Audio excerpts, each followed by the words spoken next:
महेश बाबू railway के retired कर्मचारी थे। घर गृहस्थी खुशहाल थी। एक बेटा नरेंद्र और एक बेटी थी।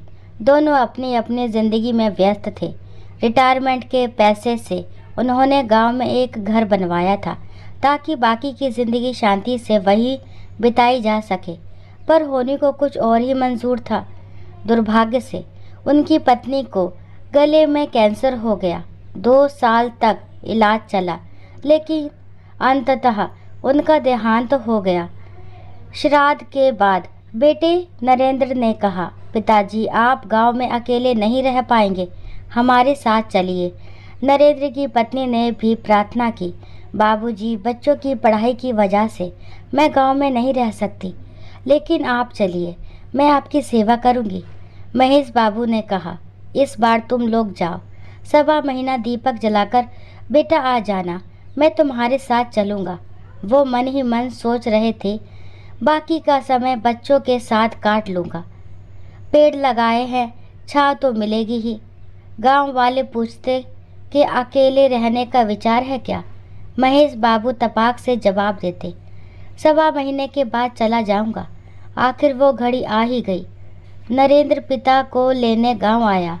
सभी से मिलते जुलते खुश होते हुए महेश बाबू गांव को छोड़ गए। शहर के शुरुआती दिन ठीक बीते, लेकिन 6 महीने बीतते बीतते बहू का असली रूप सामने आने लगा। हर बात में टोकना, उल्हाने देना, ये रोज का सिलसिला बन गया।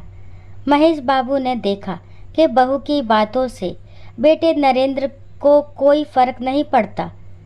एक दिन रात के खाने पर नरेंद्र ने कहा, पिताजी गांव की जमीन बेचकर यहीं घर ले लेते हैं।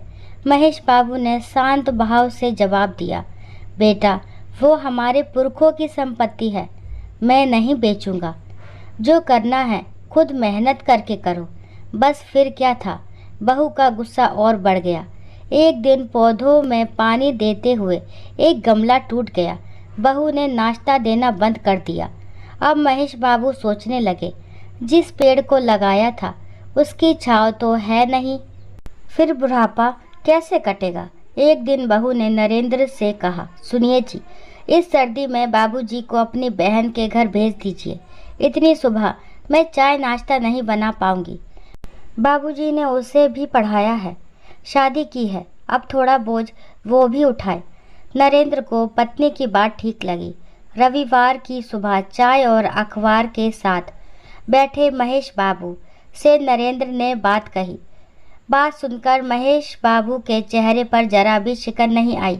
वे बोले, बेटा तुम कहाँ छोड़ने जाओगे? मेरा सामान पैक कर दो, ट्रेन में बिठा देना, मैं खुद ही चला जाऊंगा। वे चले गए। कुछ महीनों तक पिता पुत्र में फ़ोन पर बात होती रही। दोनों खुश रहने का दिखावा करते रहे। संयोग से एक दिन महेश बाबू का फ़ोन स्विच ऑफ था। नरेंद्र ने अपनी बहन को फ़ोन किया और कहा, पिताजी से बात कराओ। बहन हैरान होकर बोली, भैया पिताजी तो तुम्हारे पास थे ना? नहीं, 3 महीने पहले तो वो तुम्हारे पास आए थे, फिर पिताजी गए कहाँ? नरेंद्र चिंतित होकर गांव पहुंचा। वहां देखा महेश बाबू पहले से ज़्यादा स्वस्थ और खुश नजर आ रहे थे। रात के खाने पर नरेंद्र ने कहा, पिताजी अब साथ चलिए। महेश बाबू मुस्कुराकर बोले, बेटा तुम्हारी माँ की बीमारी के समय भीखू की पत्नी ने सेवा की थी, अब जब से मैं आया हूँ वही खाना बना रही है। दोनों पति पत्नी ऐसे सेवा करते हैं जैसे उन्हें मुझसे सच्चा भावनात्मक लगाव हो। सोच रहा हूँ घर का आधा हिस्सा भीखू को दे दूँ, उसका खुद का कोई घर नहीं है। नरेंद्र को यह सुनकर बहुत आश्चर्य हुआ। उसे अपने पिता से इस तरह की उम्मीद नहीं थी। वह झुंझला उठा। महेश बाबू ने बेटे के कंधे पर प्यार से हाथ रखा और बोले, बेटा वो तुम्हारा घर था, वहाँ तुम्हारा फैसला चलता था।